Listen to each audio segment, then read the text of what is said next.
thank you so much. It's a rare treat to have sunshine in Edinburgh, let's face it. I know. But we've got an even rarer and more exciting even than sunshine in Edinburgh with our guests this evening. I want to explain a little bit about what's going to happen. You know who you're here to see, but partly, I'm not going to mention their names quite yet. I'm going to build it up here. But partly, we're going to be talking, obviously, about Stephen and Anna's career a little bit. They'll be in conversation with Anna Smith, who's a critic and the president of the Critics Circle. She writes for a huge number of outlets, so you've probably read her work. So they'll be in conversation. They'll talk a bit about Stephen and Anna's career, and then partly what we'll be talking about also is the film that Stephen and Anna are here to present. It's Stephen's debut as a director, as a feature director.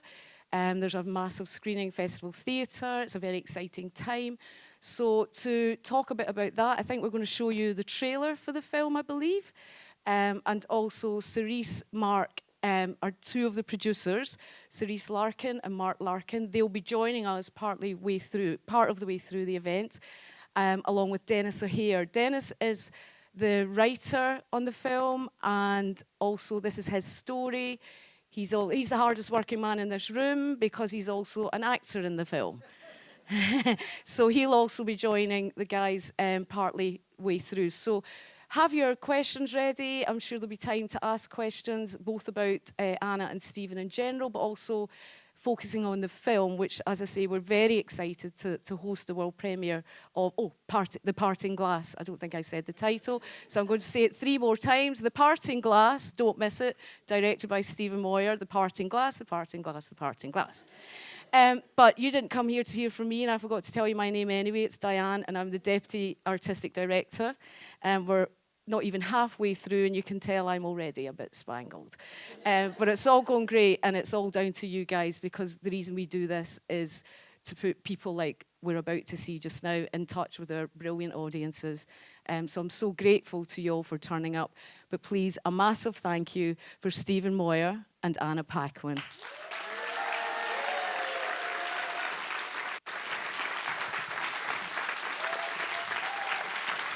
Thank you, Diane.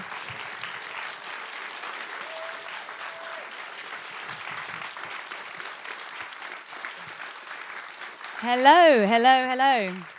And a very special welcome to Stephen and Anna. I am Anna Smith, as you may have gathered. And you are here in Edinburgh, obviously, for the premiere of your directorial debut, which we will be talking about more later.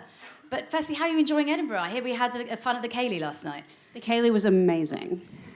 She busted some moves. He can dance. I also busted a toenail, which was really pretty. Which you may be able to see on Instagram if you look, because she posted a picture of it, which was a bit disgusting.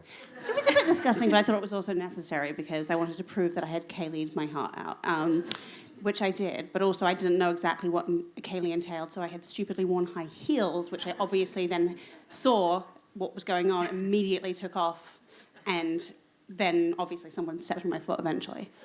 No, it's fine. It was just a matter of time, honestly. Yeah. No. I was warned that there are Ceilidh injuries, as part of that, someone was telling me something about, a dislocated shoulder.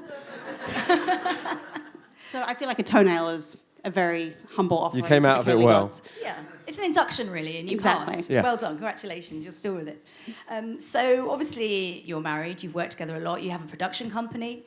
But let's talk a little bit about your separate careers before we come to where you met. Anna, this year is the 25th anniversary of The Piano. Yeah, apparently so. What a film, and what an absolutely incredible Oscar-winning performance. Thank you. I was interviewing Jane Campion just the other day, and she was reminiscing about, seeing you, and there was this kind of magic in your audition tape. She was saying, what are your memories of getting that role and the shoot? Well, I had sort of really no interest, desire, or knowledge of being an actress. It was just something there was an open call audition advertised. A bunch of kids were going, and we all went. And then I got this job, and I kind of feel like with a lot of things, if you are, as I am, sort of a perfectionist, you want to do it well. Mm-hmm. So, I listened hard and paid attention and tried to do everything I was being asked to do. And that was sort of what I did. And it was kind of like, okay, well, this is what I'm doing right now. It was a bit strange, because I live in New Zealand, or lived in New Zealand, and had seen very few films, let alone had any understanding of how they were made. But that just became my reality for that 3-month period of time. And I enjoyed some of it and really didn't like some of it. You know, I was 9. All of it was fun. Yeah. Because it's a lot of long days and arduous shoots. It was a lot of long days, and it's really heavy subject matter. And Yeah. I was the only kid on set, which was sort of my big gripe of being just really lonely all the time. Oh, bless. But it's true. It's like, I can imagine, actually, yeah. well, because I was always the kid in grown-up movies, so I've spent a lot of time being the only child on set, which is totally fine. But at the time, I didn't have any context to put it into. Yeah. But you know, most of my memories really revolve around Holly and how, like, sort of intensely close she and I were during that process, and how much I learnt from her, and how much she has, I think, probably informed how I am as a performer Really? today, because that was you know, you imprint upon the first thing you see. It's, and that was who I was modelling myself after, as far as how she approached what she did and how she worked and her work ethic. And, you know, I haven't seen her a great deal over the years, but whenever I do see her, it's kind of like absolutely no time has passed. Wow. When it's, I don't know, so yeah. Yeah. And so you mentioned that you weren't sure you wanted to be an actor. Did you have after that?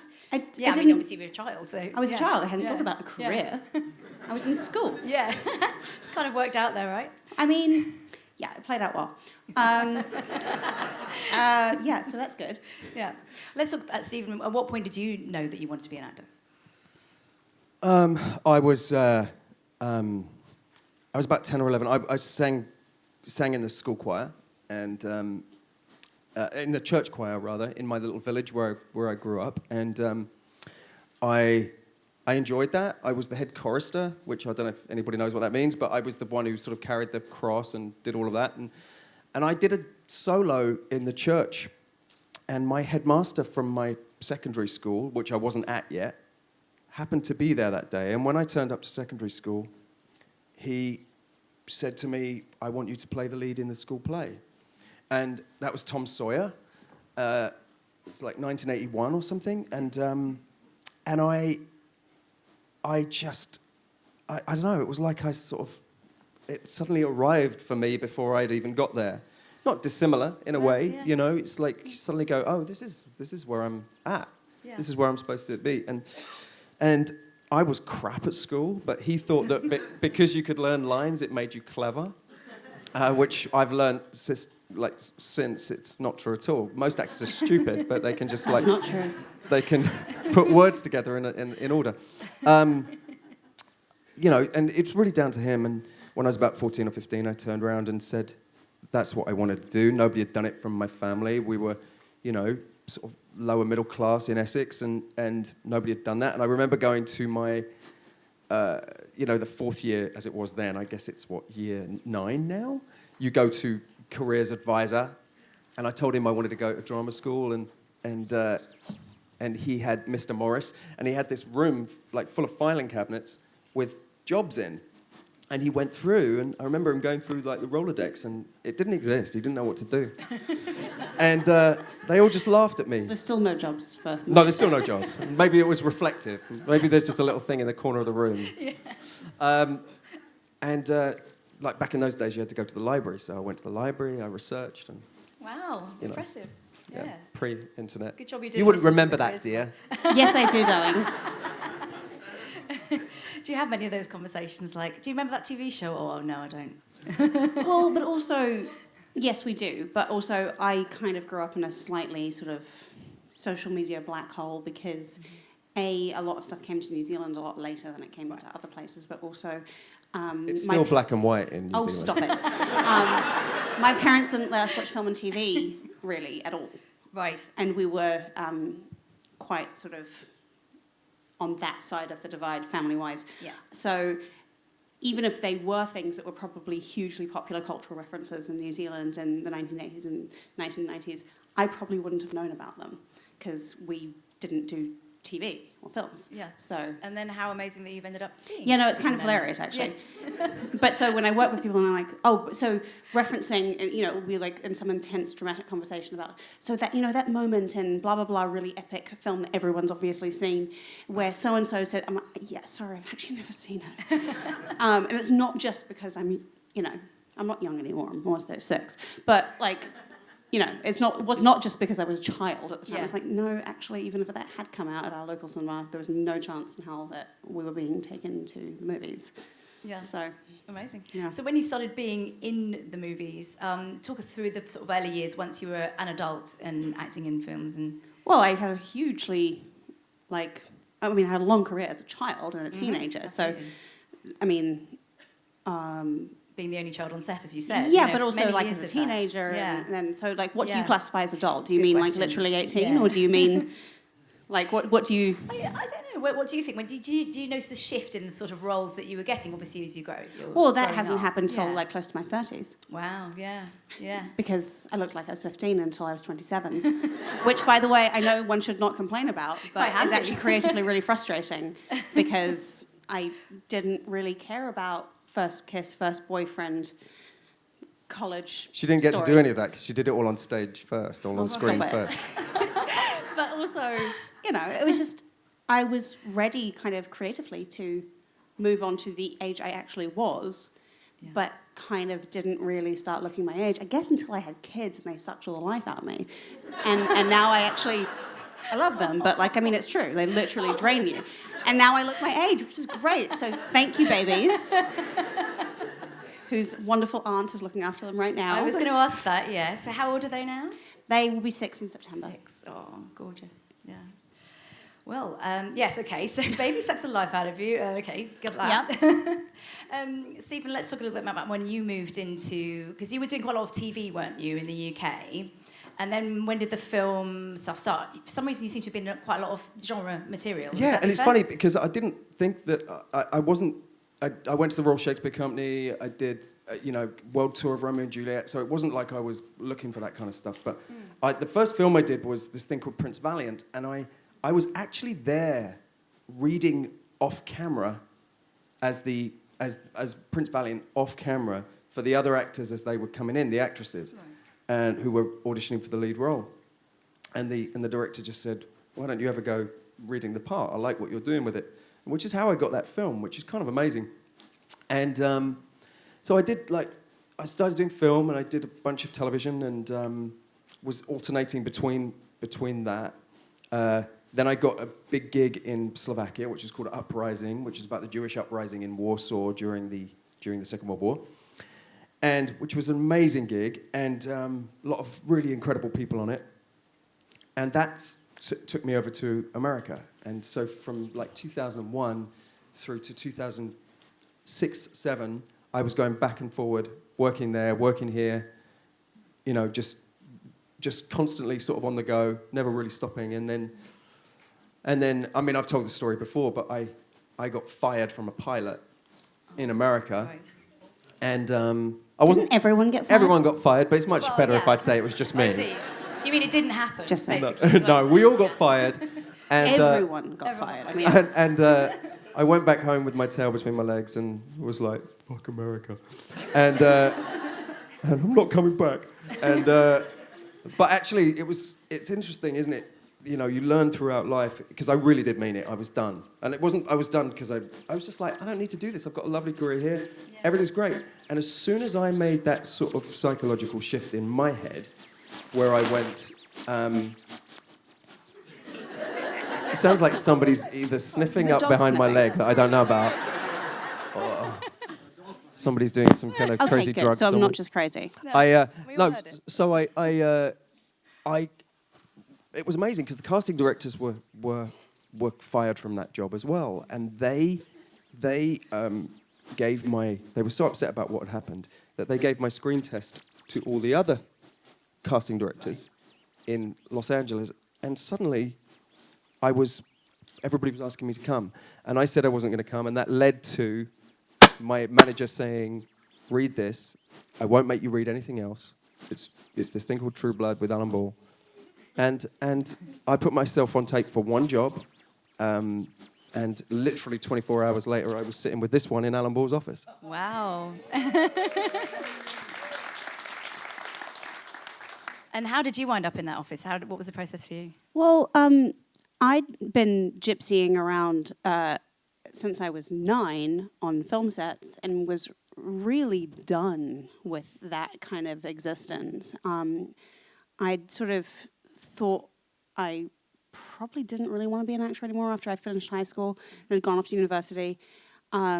And then discovered theatre, which I'd never done before, which most people do first, but I did it all ass backwards. So I discovered that when I was 18. Tell the story about that first job and who you were working with. No. I think you should. No. Okay, Well, I think everyone would like to hear it. Do you want to make me cry? No, I don't want to make you cry. Okay. But she was directed in that first play by Philip Seymour Hoffman. And I'm sorry. You're a dick. No, it was a career-changing, life-altering experience that made me actually want to be an actress again and was really amazing. But, as he's, dead, it's kind of quite emotional. So, anyway, where were we up to? True Blood. Yes, so Yes. True Blood. So I was kind of done being all over the place and literally like coming home, emptying a suitcase, packing a new suitcase, going off somewhere because home is kind of really, becomes an abstract concept and never there. And so I had started looking for TV stuff and True Blood came along and I literally picked up the script. I was like, oh, well, it's Alan Ball, Aces, it's HBO, we're good. They're like, you're playing the blonde, tanned, southern, perky waitress. I was like, yeah, clearly they made a mistake because it's a vampire show. So obviously they want me to play a vampire because I'm very dark-haired and pale-skinned. And was absolutely certain they must have made a mistake. Was told 100 times, nope, that's what they want. I went in probably 4 or 5 times for it over the course of several months, and finally ended up getting cast. And I was probably the most shocked of anybody, because having been told throughout my career that you just don't have a blonde personality. Oh. Well, that offends everyone, doesn't it? Oh, absolutely.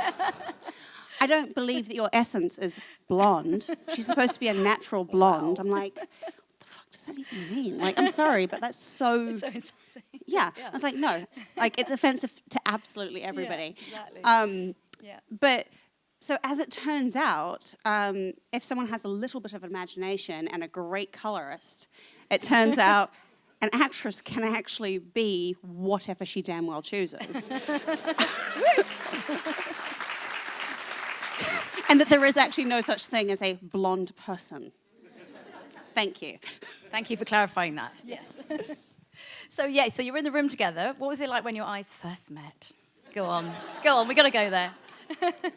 I was like, oh, thank God, because I thought, based on the last guys they read me with, that they were looking for funny-looking people. No, seriously, I'd read the script. She's supposed to be gorgeous. I've never been... Sorry, I'm fine with it, but, like, I'm not, like, a fucking supermodel. I never have been. That's fine. I'd accepted that in my teens when I was never cast as the cheerleader. And I literally thought, like, oh, God, they're doing the quirky version of this because that's why they've cast me. And then I saw him and I was like, oh, he's beautiful. This is actually a compliment. That's fantastic. Oh, he's really nice and he's smart and he's charming. Ugh, Jesus Christ. Anyway.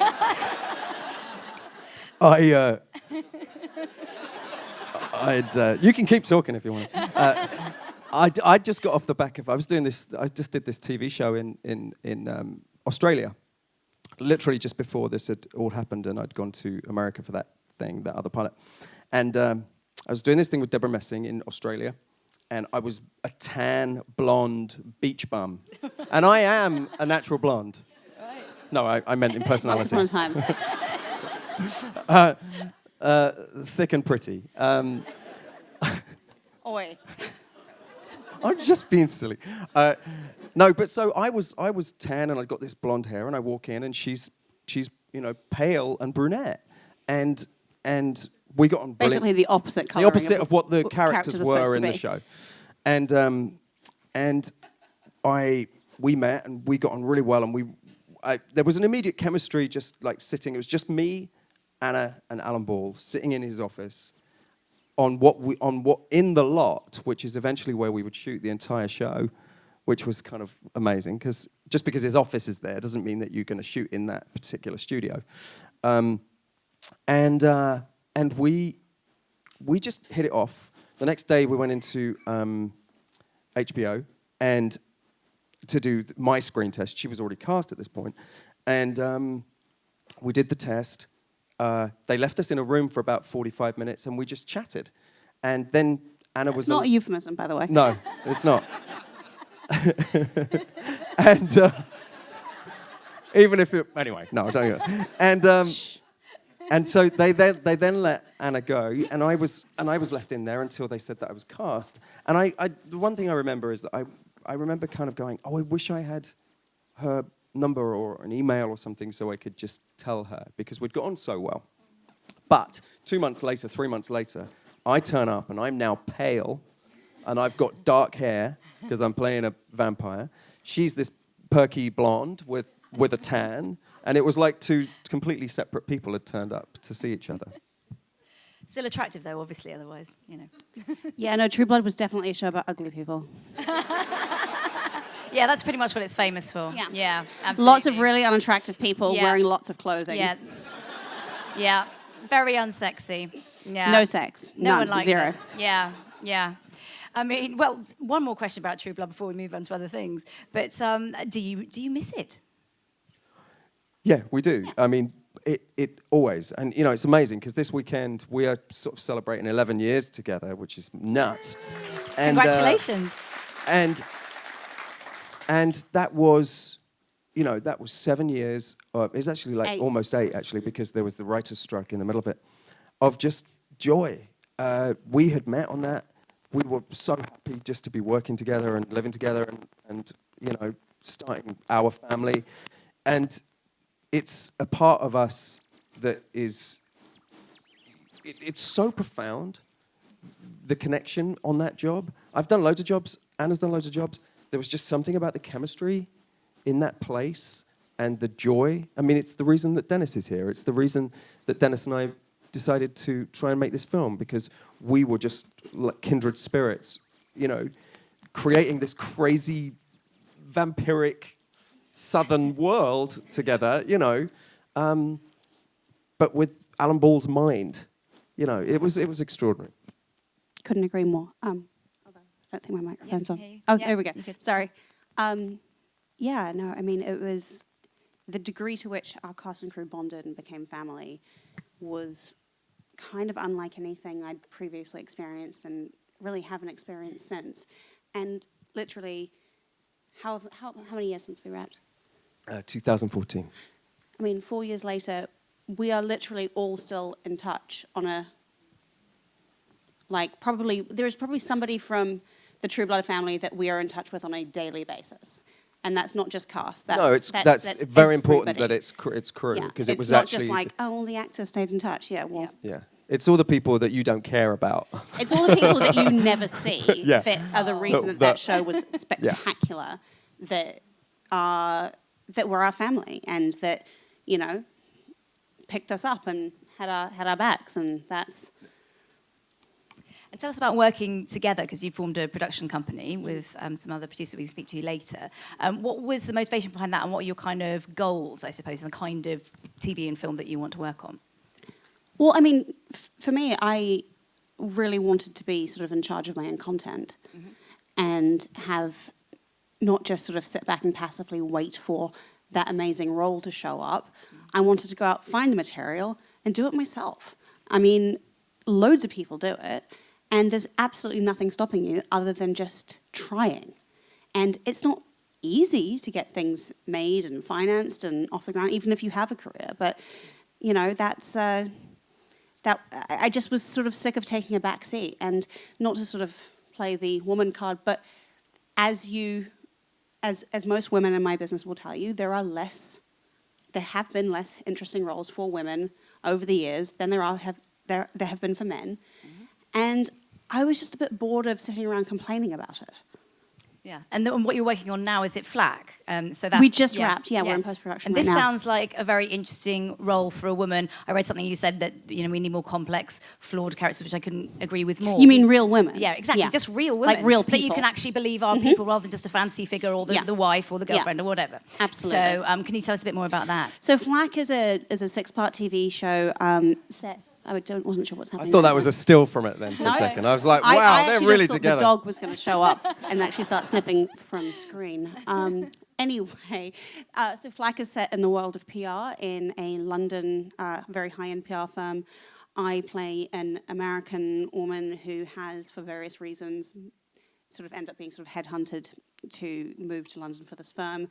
And she is spectacularly good at managing everybody else's lives and crises, and absolutely like just a complete disaster in her own life. I mean, she screws things up as much as she possibly, like it's, once you sort of learn more about her and you understand the psychology behind it and why, it's almost like, it actually quite literally is pathological. She's very self-destructive and takes it out in very weird and sort of intriguing ways. But every week we have a new client drama that she and the other women in the office are mopping up. And it's extraordinarily funny. It's written by a writer called Ollie Lansley, who has the darkest sense of humor you will ever come across, which just tickles me on every single level. And I was unaware that other people really, laughed at that kind We're of as stuff. dark as you. Yeah, exactly. So I'm very appreciative to feeling not alone. And also that he wrote 6 of the most witty, dramatic, beautiful scripts I've ever read. And we literally just wrapped. And it's one of those, it's just interesting because we found this, I think it was 3.5 years ago, through our producer, who you'll meet. And maybe even, it's the beginning of 2015. And that's how long this stuff takes. We developed it with HBO for a while, and then they allowed us to take it out on the road. And we're partnered up with Hat-Trick, with Jimmy Mulville's company, obviously Hat-Trick Productions, which you will all know. And it's incredible. She's amazing. The writing's wonderful. The first block's directed by Peter Cattaneo, who did The Full Monty. It's wonderful. And just to echo what Anna was saying, it's about all the work that we want to make is out there, but it's actually sometimes very difficult to get it. The way that our business works is everybody at the moment wants Benedict Cumberbatch for everything, right? So if Benedict's not available, then the TV maker doesn't want to make it. And it's the same with Nicole Kidman, right? So is Nicole attached? No. Okay, we don't want to make it. So that's what you go through. And no matter where you're at in the business, it's always like that. So you're trying to find material that does exactly what you want it to do, like those projects, but be on it from the ground going forward, so that you're the one pushing it up the hill. And it takes time. And, so nearly 3.5 years later, we've just made that show. So it takes a lot of time. I can't wait to see that. It sounds so great. Yeah. I mean, Excited. I can't say it's amazing because I'm in it, but if you have a really dark, twisty sense of humor, you're gonna really dig it. Fantastic. It's so wrong in all the right ways. I'm sold already. Tell us more about what you're working on as well at the moment, Stephen. I'm doing the second season of a show that I'm in, a Marvel show in the US, woohoo, called The Gifted. And it's on, I think it's on Sky Atlantic here. I actually don't know. It's probably on Fox on Sky, actually. Yeah, sure it is, because it's on Fox in the US. And we had a really pretty successful first season. And I just started shooting in May, season 2, in Atlanta, which I'm going to be in Atlanta for another 6 months. And flew here. I'm really happy to see you all, but I haven't seen her for 6 weeks. So it's actually really nice. And he leaves again tomorrow morning. So the real question about trying to find work that you want to do is just so that I get to see her. Oh, well, thank So you if we so produce much for our own being here. stuff, we get to be in the same city or the same country or the same continent or hemisphere at the same time. It's really good. What's the longest time you've had apart for work? It's kind of like this. It's about 6 weeks, 2 months. No, longer than that. When I was up in Montreal, it was like 3. Oh yeah, I was doing a show in the UK. From Toronto to Montreal, and Yeah. then Yeah. we didn't see each other for about almost 2 and months. it's like just because I was It was playing the horrific. lead in a thing, she was playing the lead in a thing, and when you're number one, it's not like you get to have the odd day off. And even if you do get the day off, There's something if else the other that you one's in have to- Montreal, you know, making the journey and then you're getting in, back in where time was it? is tough. Manchester. I was in Manchester and Anglesey for that gig, and I was in Toronto and Montreal, and it it's just didn't impossible. work. Yeah, but yeah, you're making it work brilliantly. I mean, I'm sure everyone always says, "What's the secret?" But you kind of learn along the way, kind of rules about how to manage these crazy working lives that you have. I almost feel like the thing is not actually having rules, because Okay, yeah. I feel like production schedules don't care about rules. Yeah. They don't care if you guys have we don't see each other for 3 weeks. Like, they don't care. No. There's a schedule to keep to. Yeah. I think it's just being kind to each other and honest with each other, and respecting what the other one's doing, and that you're not living the day-to-day life with them every single second of their life. And that's okay. And it's not ideal, but it's not, there's nothing wrong with that. And it doesn't mean that what you have is less valuable when you get back together. And also, it's recognizing that time when you get a job offer. Anna was here had come, and I was with the kids in LA, and I got offered a job, and she was about to start FLAC, and I was with the kids in LA, and I got offered a really interesting job, and it would have butted up straight into the gifted, and would have been 5 weeks where I was away again, and I'm about to spend 6 months in Atlanta, and Anna was like, "You're not doing another job," and I was like, "No, I'm not. You're right." By the way, on hiatus is actually not the same thing as unemployed, which, because he's a hunter-gatherer, he doesn't really understand. He's like, if he stops working, it's like the water stops rushing through his gills and he stops, living. He's a compulsive workaholic, which I love. It's great. Flapping on the beach. But seriously, hiatus is not unemployment. No, so actually, it's the best thing that we did. I spent 6 weeks in London while Anna was working and looking after the kids and being there at home when she came home, and it was just amazing. And even though I'm an executive producer, which is not as important a job as in terms of being there for the day-to-day stuff, it was just lovely to watch her work and be able to sort of just allow that to be. And that's what we're sort of aiming to try and recreate going forward, I think, right? Absolutely. Excellent. Well, speaking of which, your directorial debut, Passing Glass. I mean, you've directed episodes of True Blood before, haven't you? Yeah. What made you decide to move into film? I'd always wanted to direct. I've been taking photographs since I was a kid. I love what a camera does. I love how it captures. And I started my own theatre company when I was 16, and I'd been directing plays, and from that age, and I'd thought that I would do it earlier, but it's hard to make stuff happen sometimes. And Alan Ball very kindly let me eventually. It's a good story, but I haven't got time to tell it. he let me do an episode of True Blood, and then they gave me the season premieres of True Blood, and all during that time I had met Dennis, and there were a couple of ideas that I'd got reverberating around, which I'd wanted to make for a few years. But then when I met Dennis and I saw Dennis's work ethic and his creative ability and what sheer talent and the talent, I was just like, I want Dennis to be the person who plays the lead in my first film. And everything else that was sort of bubbling around kind of went to the side at that point, and we started trying to create something. And Dennis told me the story of his sister Kathleen and the weekend that his family had spent going to collect her belongings after she had died. And it's a funny, moving, sometimes very dark, difficult story about love and family and life and loss. And I was really moved by it. And he had already sort of thought about maybe possibly writing it down, and I encouraged him to do so, as did a bunch of his friends. And then after a few weeks, he sent me a draft, and I was just all in. We just attacked it. And again, this takes time. This was 2012, and not the easiest film to get funded, obviously. Not, you know, it's like pushing blancmange uphill.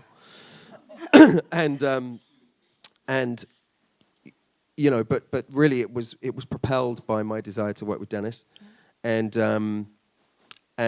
Anna it produces it with my producing partner, and my other producing partner is the production designer. So it was a complete family in-house collective trying to create this thing, and also, you know, it's finding the time for me and Anna to be off work, to spend the time to be able to do it. I did the first rush edit after we shot it, and then I ran to Dallas to shoot The Gifted, and then I came back from The Gifted to edit the film, and then as soon as the day I finished editing the film and doing the sound and we delivered, I was back in Atlanta shooting the first season of The Gifted. So it's, you know, it's, if you're doing things for love and not money or paying the bills, it's about fitting it in and giving it the time that you can when you can, you know. We're going to meet the producers in a minute, but let's watch a trailer first. So this is The Parting Glass. Please welcome to the stage the writer and star Dennis O'Hare, and we have the producers, Cerise Larkin and Mark Larkin. Please join us. Congratulations.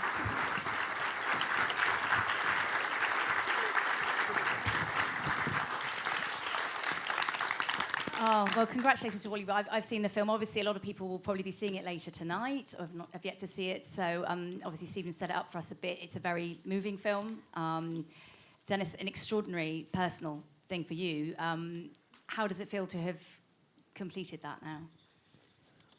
You know, the whole thing feels surreal. I think I've said it before. When I wrote it, I had no intention of ever getting it made.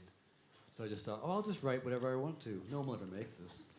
And so then it was only later that it actually dropped in that, oh dear, I have to now show it, and or, you know, explain it to my family. I was in Minneapolis recently with my brother who turned 60, and my family's really, really tight, and I showed it to them. I showed it to my two sisters, my brother and brothers-in-law, and it was a freaky experience. It must have been. But they really liked it. I was kind of amazed. My one sister didn't cry. I'm like, you're not crying? What the hell's wrong with you? My other sister laughed at the whole thing, and I'm like, oh my God, my family is so weird. But I was really happy to have their support, and it is surreal. And we, you know, as I said, Stephen and I were talking today, and a script is just a script, and it doesn't exist. You know what I mean? It's nothing. A film is something else, and it's not the script. It's the marriage of a script with people, with a production designer, with an amazing producer who gets things made, with actors, with directors, and without. It really is a collaboration, and that sounds sort of Pollyanna, but it's just the raw truth. A script is nothing until it's made into a film, and you don't make a film by yourself. You make a film with hundreds of people, and you know. Absolutely. And so, Yeah. Well, Cerise, talk to us about that journey, about getting it made. I'm feeling so emotional just watching the trailer. It was a journey. I think it's been almost 5 years. No, more than 5 years, I think, since that thing first came into our inbox. And there was a little bit of time developing the script with Dennis, but trying to get it financed was Sisyphean. I mean, there's no other word for it. It was the hardest thing I've ever done. To use my blancmange metaphor. Yes, exactly. Thank you. It was But with pushing a bigger words. blancmange up a hill. The blancmange weighs more than... It was hard, but it was, you know, it was worth fighting for, and we did not stop. We could not stop. We had to make the film. We wanted to share this story, this beautiful true story that Dennis shared with us, with the world. We thought it was important. We think it's, you know, it's not a typical film, but it opens up conversations about mental health and suicide, which we feel are really important. And there was no option. We had to make it. Yeah, it does strike you as a film that's made with great love and commitment and passion when you see it. I mean, Mark, talk us through the challenges and joys for you in your involvement. Well, we've had our production company for a few years, and we still have a number of projects that we're developing. Of course, you heard about FLAC earlier, and so there's a range of ideas and types of stories that as a production company we are telling and want to tell, and so I was very involved, as I have been on many of our projects, in the development of the script and just sort of the back and forth of how do we make this and how do we tell this story, and being very respectful of Dennis and the truth of the story and how he wanted to tell it, the version that he wanted to tell. And so as a producer, it was that was a very sort of sensitive thing for us. It was a journey in itself, just not wanting to trample on Dennis and his family and what they went through. And obviously there was a sense of catharsis, for Dennis as well. And we were sort of, in many ways, working through the grief, with him, but as a sort of a separate entity from the reality of it. And so we finally settled upon Toronto to shoot the film, even though it's set in Missouri. And we went for myself and Steve and Cerise. We kind of visited Toronto a couple of times and looked at locations, and we were rest assured that it was going to be very wintry and beautiful and snowy. And we thought this is going to be quite a good look for what we're doing. And so and I was there really as a producer to help kind of guide a look to it and discuss with Steve how we could get this across, because we didn't have a big budget, and you have to rely on what you find, and we didn't have a lot of money to augment. About $12. Yeah, and Less than that. and so I sort of became the production designer. I mean, I've worked as an art director and a production designer for years, and as in tandem with producing with these guys. And so I sort of became the production designer as we got closer and closer to this becoming a reality. And we thought, well, this is what we're going to do. We're going to make it look like this, and it's going to be great. And as I said, we didn't have a lot of money, but the main thing that I tried to do, or that we all tried to do, was remain respectful to the characters and the story, and not try and make a big splashy stylistic movie that was all about production design. And frankly, we didn't have the money to make it all about design and style and the look. But it is amazing what you can do with some sticky back plastic. Absolutely. Sticky back plastic, liquor paint. So, you do a lot of work finding locations and guiding it down a certain route so that it looks a certain way. And obviously we wanted to get across the idea that we weren't in Canada and we were sort of more Route 66 road movie set in the snow. So Sometimes. absolutely. Yeah, and that's a whole other story. But and I don't know if anyone is familiar with Toronto, but it's a city that has grown rapidly over the last 15, 20 years, and there's lots of new building. There's lots of new stuff everywhere, and to find those sort of authentic little kind of middle America looking places is becoming more and more difficult, and ultimately more and more expensive. So it's kind of finding that little balance. And so the journey overall was a really interesting one. It was fun. It was like a little family, a little tight-knit family. And we didn't have a lot of resources, but we just got on with it. And we just wanted the story and the people to shine through and not try and be too splashy anywhere else. And I think we've achieved it. Perfect, you certainly have. Anna, of course, you also appear in this film playing his sister. What was the experience like working together in such an intimate sort of personal role? I mean, did you speak to Dennis a lot about her character? I mean, honestly, no, not really. I mean, I'd sort of established whether or not it was important to him that I know a lot of really specific details.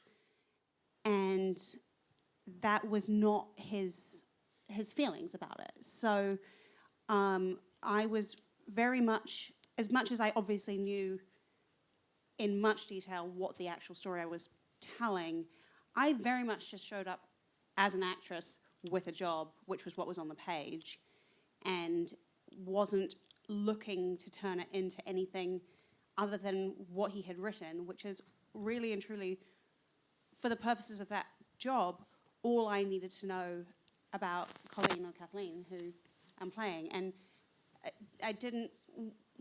One of the interesting things, I'll just Yeah. jump in, is that we only see Anna's character in flashback, and therefore we are viewing that character in Cynthia's mind, in Melissa's mind, in Dennis's mind, in Ed Asner's mind, and in Reese's mind, and they all view her slightly differently. So what was kind of challenging and kind of interesting, I think, for you, was that, and the way that Dennis had constructed the script, is that she's slightly different in all of those scenes because it's that person's memory. There is no through line of who she is, because part of when you'll see the film, you'll realize part of what sort of looking at is what is real, who are people, how do we perceive people, what are memories, how real are they, these sorts of things. And We'd also talked about the idea of possibly even, and it was just thought really, but casting a different actress every time we see her, because of how we view specific things that happen in our past, and you may go away and in a year's time when you're thinking about this conversation, this might be grey instead of green, and somebody else will go, no, it's green, and it goes, no, it's absolutely grey, and as we get told things about that person, we start to see them differently. We view our own memories differently, and I thought that what was fascinating about it as an idea is that as you're creating, the audience are creating this version of who this person is, you are building your own tapestry. It's not going to be Cynthia's tapestry or Melissa's because she's different in every time we see her. Well, the funny thing too is that as a lot of the movies about storytelling and how we talk about each other, we tell each other stories that we already know. Sometimes, we remember that time when you did that and you were wearing. I was there. I know what I was wearing. But you tell people anyway, and there's a lot of that in the movie. And so there's another version of Colleen that comes out via those stories. And actually, we had fun. Because our stuff was fun. our stuff was good. It really was. There was, I mean, in fact, most of the flashback stuff is actually not too well. There's The one, yeah, yeah, well, yeah. two That kind of, wasn't but yeah. But no, our stuff was. it was fun. It was lovely Yeah. and kind of just beautiful and Yeah. what it was Because you're supposed to be. remembering the good times Yeah. and Yeah, as much as you Because can. Yeah. what you're doing as an actor, if you're either of us, is living in that moment, not living with the knowledge of what is yet to come. Right. And even though obviously she's a very troubled woman, in that moment, they're having a good time. So that's not what we're playing. So our stuff was the easy bit. We also did a really interesting thing. I thought this is Stephen and Cerise and Anna and Mark. We shot a little trailer to try Yes, to we get money, did. and that was insane.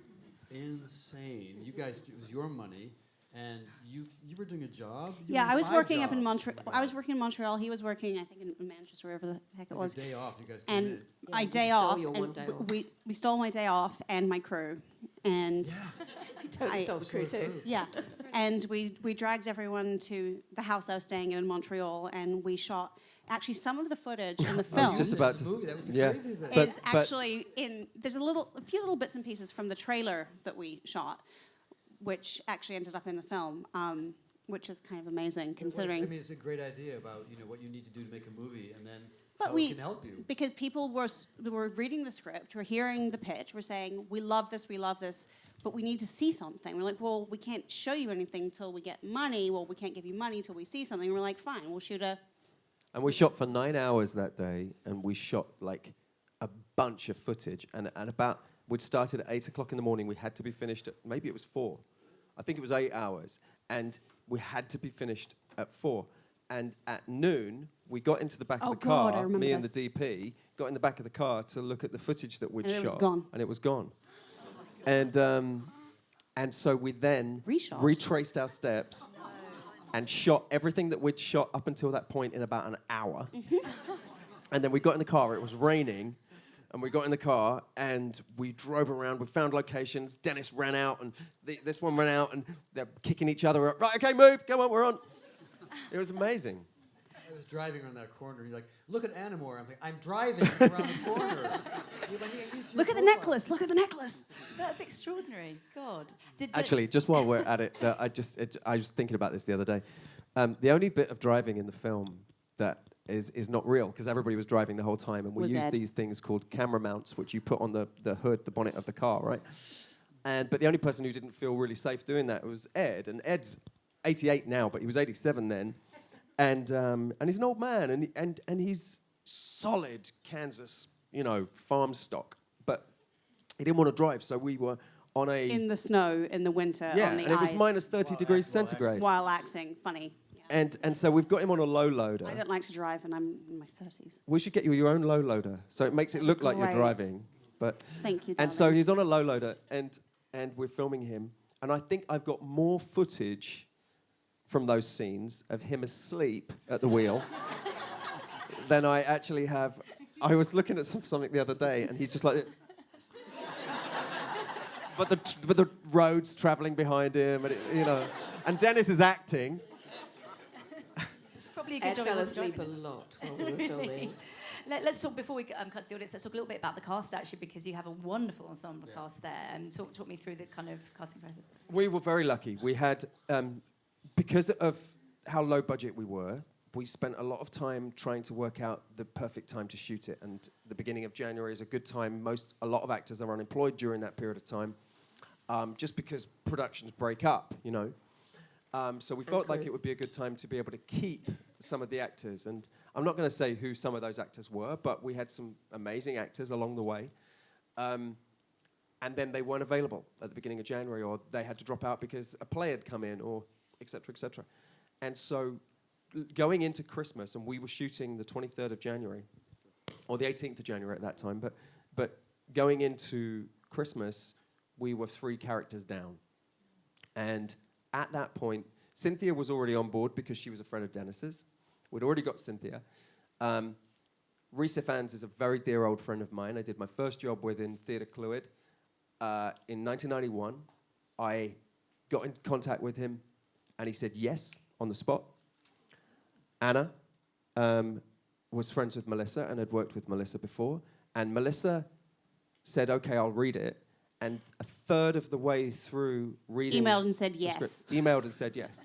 Brilliant. And so, it's in this extraordinary kind of environment, and Ed read it and just said yes immediately. So suddenly, even the people who ultimately didn't end up doing the film said yes, which was incredible, because They we just had a became couple of unavailable. people who just couldn't, make those dates work. But honestly, I said this earlier, but for me, being with Rhys again after 27 years was incredibly moving.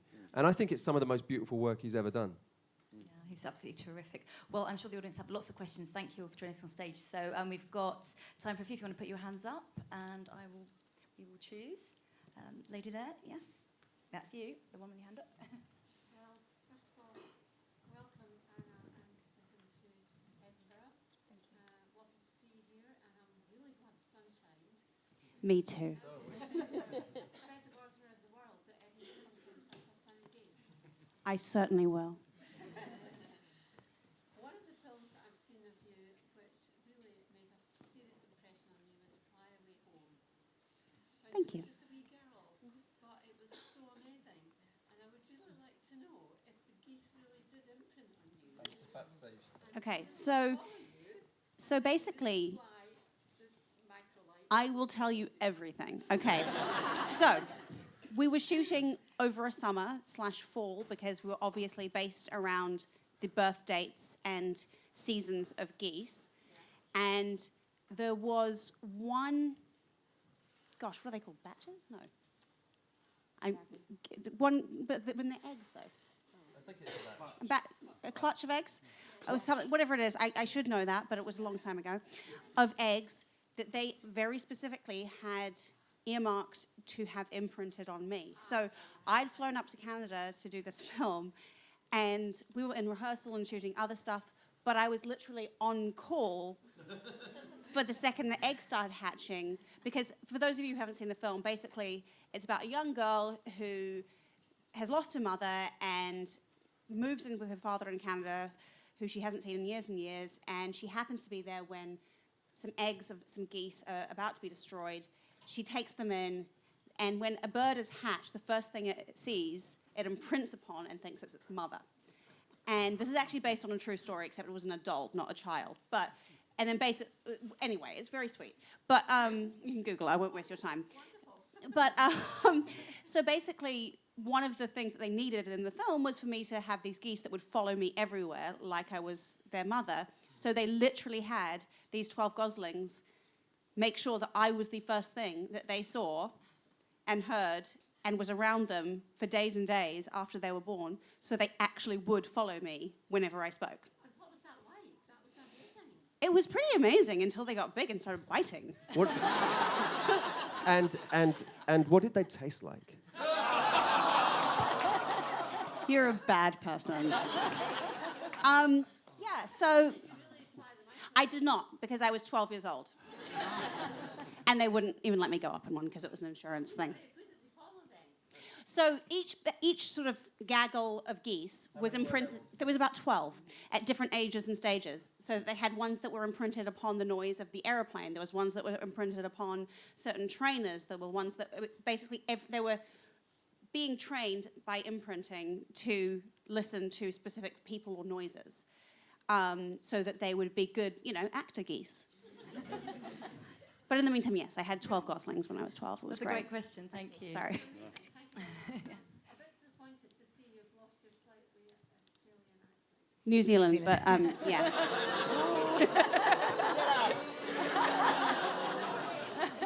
It's all good. There's a lady just on the right there with your hand up. Yes, on the same row. Hi there. I was wondering, as someone who is in training to be a filmmaker, do you have any advice? Because I'm going to be a director and a producer. Do you have any advice for someone trying to break into the industry? Hire us. Excellent advice. You know, one of the first things that I say to people, and if you're already training, then this is probably doesn't stand for you. But whenever anybody asks me about what they can do to get into the industry, the very first thing I always say is, have you got an iPhone?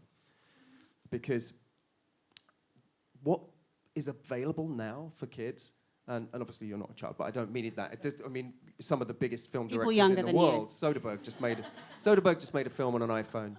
You can do anything. You've got iMovie is $4.99, and you can create a film. And yes, that's hard to get into places, but in terms of practice, you look at somebody like Shane Meadows, and what he did on the council estate where he grew up. You know, he'd made 60 films by the time he was like 18, and it really is an incredible time to be able to do it. And yes, it's tough. There's no getting around it. You get your friends to play the act.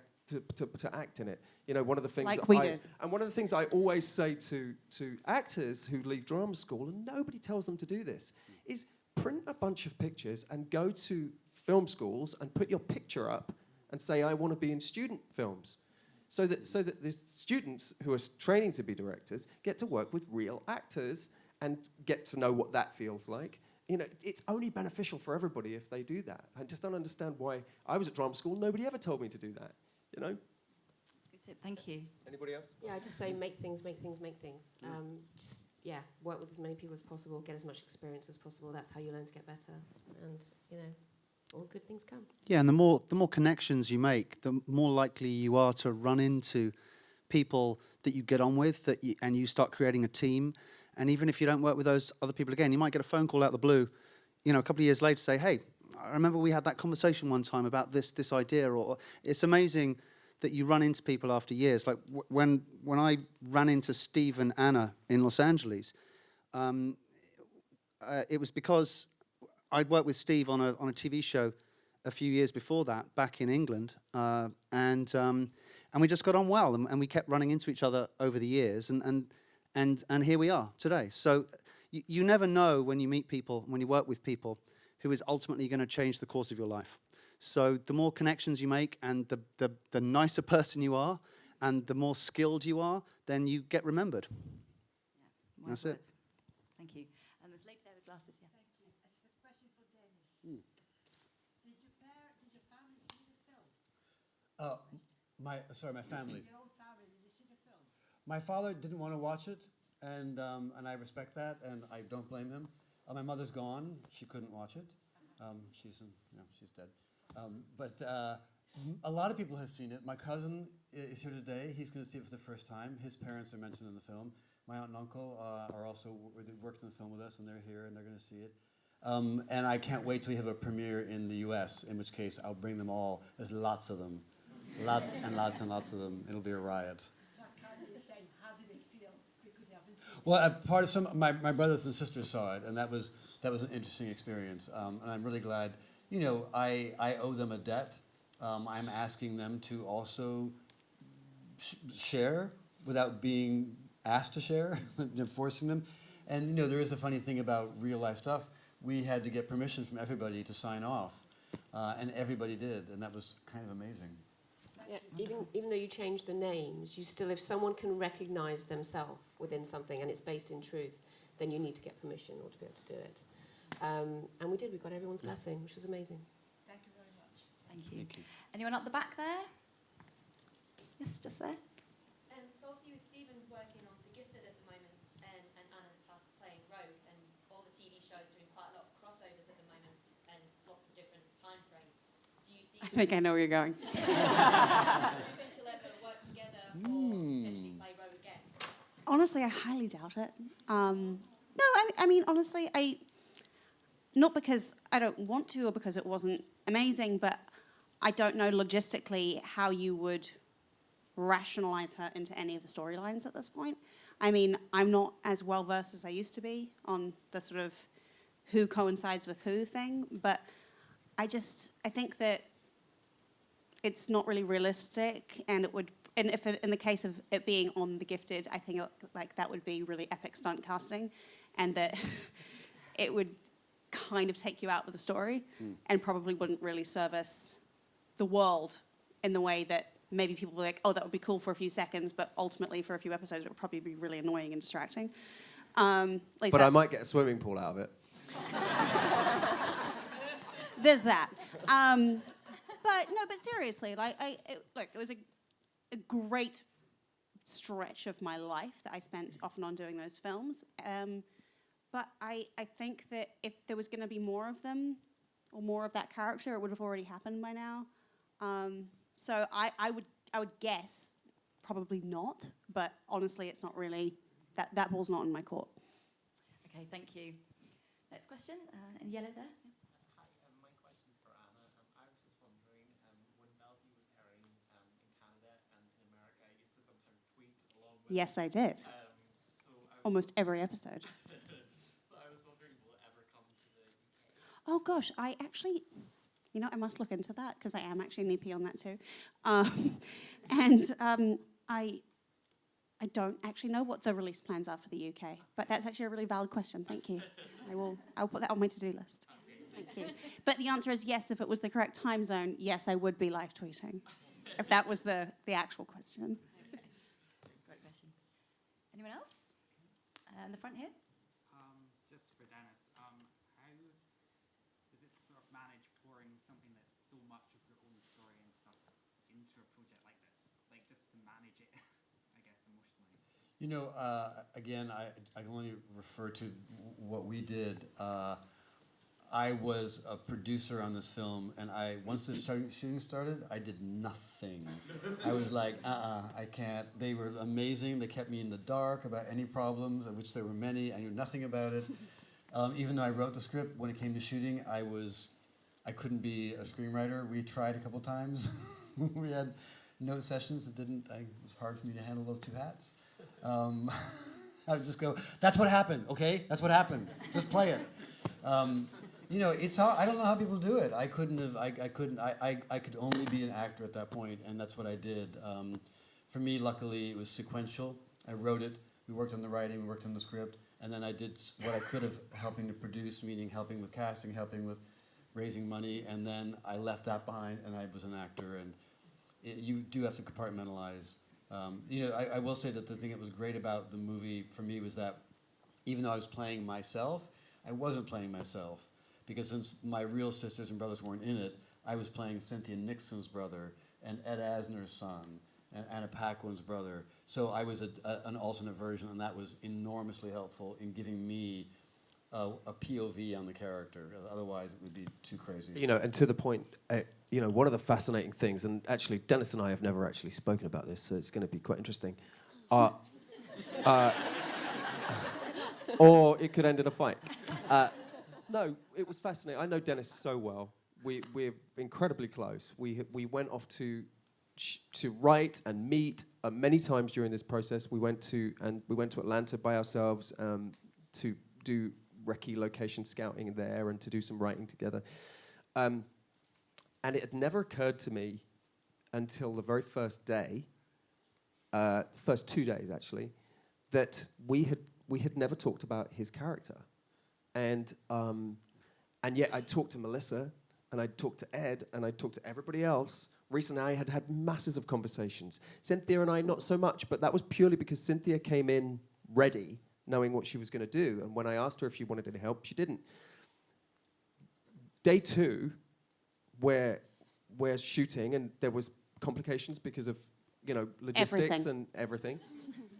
And I suddenly realized that he and I we'd talked about everything else other than that. And so it wasn't really until sort of the middle of that weekend and moving forward that I finally was able to sort of corner Dennis and go, are we good? Are you good? Do you know where you're going? Do you need help? You know, and it was fascinating because you're spending so much time with one specific person, and yet you forget to do that one thing. And obviously it was not intentional, or because we were trying to avoid talking about it. It was just so mental up until that point. Yeah. So follow-up question for Dennis then. When your siblings saw the movie, did they have any feelings on how you portrayed yourself? Like how authentic was Dennis at being Danny? Who could have played Dennis better? Yeah, I don't know. I can think of a few. You know. Channing Tatum would have been fantastic in that role. Yeah, that shirtless scene. You did not pull off. I go with Clooney. No, they did not. They did not. And the funny thing is that they were nodding along with the movie half the time. I mean, I will say this: there are some things that are fictionalized in the movie. Not very many things, but there's one massive fiction, which I had actually forgotten. I won't tell you what it is, but I forgot that it was fiction until my sister Pat was like, "No, I don't want to continue." It's crazy because, you know, and life is stranger than art, and there were things we couldn't put in the movie that actually happened because it wouldn't have worked. It just wouldn't have worked, and so you do have to fictionalize some things. Unfortunately, in my family, there's more than one suicide, and originally I wanted to include the idea of one of the other suicides, and it just felt too like we were trying to make a point of it, and so we dropped it out. We dropped the idea, even though it's true. We got rid of it. But oftentimes, one of the things that you're doing is you know, a couple of things that I said to Dennis along the way when we were talking about specifically whether visually a scene worked or whether it helped push the story along. And I asked him a couple of times, if you were watching this version of the story, what would you have liked to have happened, as opposed to what did happen? And that actually led us into some interesting sort of improvisational writing where Dennis was able to sort of go away and create. Because at that point, yes, it's about that story, but it's also about a film and what happens. The actual, this piece takes place over 24 hours. And we didn't know it was going to do that when we first started on it, but then it became clearer to me as we were shooting, this is a 24-hour cycle from 6 in the morning when we see him in the beginning of the car to 6 in the morning when he gets up and all the rest of the house is asleep. And that new day is the beginning of the rest of his life. And it's about life moving forward. And all of these things become sort of focused as you're moving. It didn't used to end like that. It's fascinating, isn't it, how it all just sort of merges together until finally it's there. And it is what it is, and if we went back, we'd probably do things differently, but that's very interesting. It's amazing. We've got time for a few more questions. The lady in the blue there. It was to Stephen and Anna. You mentioned your children earlier. I know you said that they're myself. And yeah, just wanted to ask how you find it. Obviously, I know it's very hard being away from them. But how do your children find it? Have they saw anything that you, not good ones, but any work that you've done or anything like that? Or My children had the. like on set or things like that? They come to set a lot. They generally travel with me. So he takes the dogs and I take the children, which actually sounds like a really unfair division of responsibility, except for the fact that our children are quite wonderful and our dogs are complete maniacs. And I literally, can't actually handle them on my own, whereas... I mean, I do worry that the children might kill Daddy if he's left alone with them for too long. But, we each have our skill sets. No, I'm joking. He's a wonderful dad.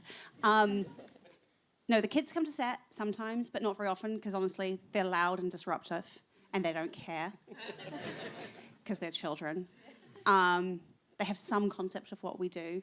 They had the great But pleasure minimal. of... Very minimal. They don't really get it. I mean, as in... We've explained it to them, but they don't really have a context. Other than that time that Mummy was a Tyrannosaurus Rex in The Good Dinosaur, and they went to school and told everybody Mummy's a T-Rex. No, she's a real live T-Rex. I was like, she is a T-Rex. And everyone thought they were pathological liars. And then they brought the action figure in, and it still wasn't actually, obviously, of me. Though they did give it a nice tooth gap. But yeah, so that's about the extent to which they're aware of what we do. That's Mummy T-Rex. Kristen on the end there. Good evening. Thank you all so much for being here. The premiere is tonight. Thank you for bringing it to Edinburgh. I presume we are seeing it. I presume many are. What is your distribution plan? When will more people get to see it? And also, specifically for Anna, you've been talking about the time apart. Recently, you were tweeting about the invasion of monster spiders. Have contingencies been put in place? Well, we'll get onto monster spiders in a second, but I think Cerise should probably handle the distro questions. I'll do distro, she'll do spiders. Yeah, that's the division of responsibility. That's just how we roll. Yeah. We have a sales company that's just started making sales for the film. It's only just recently completed, so we're starting to play in festivals. This is our worldwide premiere tonight, and then that will follow. So it'll be a kind of watch this space. We've made a couple of sales, and we're very excited about tonight, and then next week we'll be playing Karlovy Vary in the Czech Republic, and yes, so hopefully later this year. Thanks. Brilliant. Oh, the spiders, yes. And the spiders have not been sorted, and I mean, I should just burn the house down, right? I mean, that's the only rational thing when a spider the size of your palm jumps out of your bath towel at you while you're naked. You should burn your house down. Obviously. Right. Lady up there. Have you ever had any experience filming in Scotland? And if not, whereabouts, Glasgow's a big place where all the big blockbusters have been filmed right now. So. I shot a film in Scotland last summer. Yeah, I shot a very small independent film, mostly in and around Stirling. It's called Tell It to the Bees. We're just in post-production right now on that. She's resurrected her Scottish accent. Yeah. And we shot there for 3 months. It's beautiful. I mean, it rained all the time, but it was beautiful. I mean, I'm not complaining about the rain, but we were actually shooting a movie with about 20,000 live bees, and bees don't like rain. And it was supposed to be a summer romance. They decided they weren't going to come out of their trailer. No, seriously, they don't come out when it's raining. Or if they do, they come out basically to chase you away and then go back into the hives and then get really angry and aggressive. So I can handle rain like a big girl, but the bees, not so much. But actually, I saw the film a few days ago because I was doing some post-production stuff on it, and it looks like a beautiful summer romance like it was supposed to. So Scotland looks beautiful and lush and green, as it should, and our cinematographer is a genius for making it not look like it's raining.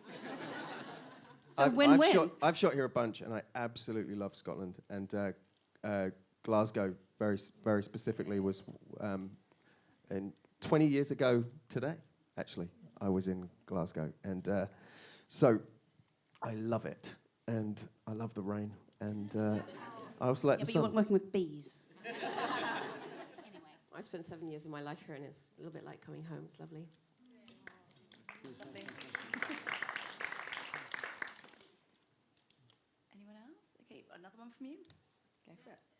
Stephen, you're a director and an actor, and Anna's an actress. And how do you feel about directing? Would you rather direct her or act with her? That's a good question. I'm so lucky. We have a shorthand, which is so, it's so sort of simpatico that I don't usually need to give her very many notes for her to know what I'm talking about, and that trust and sort of elasticity that we have makes it just fun. And But also, when we were working as actors, because on series television, as some of us here can tell you, you get a different director every episode, and some of them are amazing, some of them get the show, some of them maybe don't really get the show. You end up relying on other people sometimes to check in with whether or not did that actually work. So over 7 years on True Blood, one of the people who was my like, what did you actually think? Do you think I should ask for another? What should I do next time? Was Steve, even before he was directing anything officially. So we'd already kind of established that kind of working relationship where we did actually ask each other's actual brutal opinion about things as performers. So I feel like that sort of segued very easily into you officially being the director. Yeah, and because Dennis and I had worked together before, and we'd worked together as actors and then as a director. For me, I just wanted to direct him more because he's a genius and she's a genius. So it's like I'm just putting myself in the right place. I let them do the rest of it. Brilliant. I think we've got one final question in us at the front here. There we go. And I'm not sure, but have you just finished a film that's in post-production with directed by Martin Scorsese and I have. And Robert De Niro? I have. And I wondered what that experience was like, because I would imagine that's quite special. Yes, it is. So I have a very, very small role in a Martin Scorsese film that stars Robert De Niro and Al Pacino and Harvey Keitel and Joe Pesci. I'm just going to say, it's absolutely as cool as it sounds. And I massively geeked out and was really blatantly just utterly excited to be there. And it was wonderful. And it fulfilled all of my expectations and hopes and exceeded them. And as I'm not in a great deal of the film, but it's a fascinating story, I'm just really excited to watch it. I love his movies. I think like most of us. Yeah, I can't wait to see So, that. yeah, thanks. Thank you. Has anyone else got any other projects they wanted to share with the audience before we let you run off to your premiere? We're just excited about tonight, aren't we? Yeah. Yes. You guys have all been absolutely amazing. The audience Thank is you great. so Thank you so much for coming out, enjoying guys. it. Good luck tonight.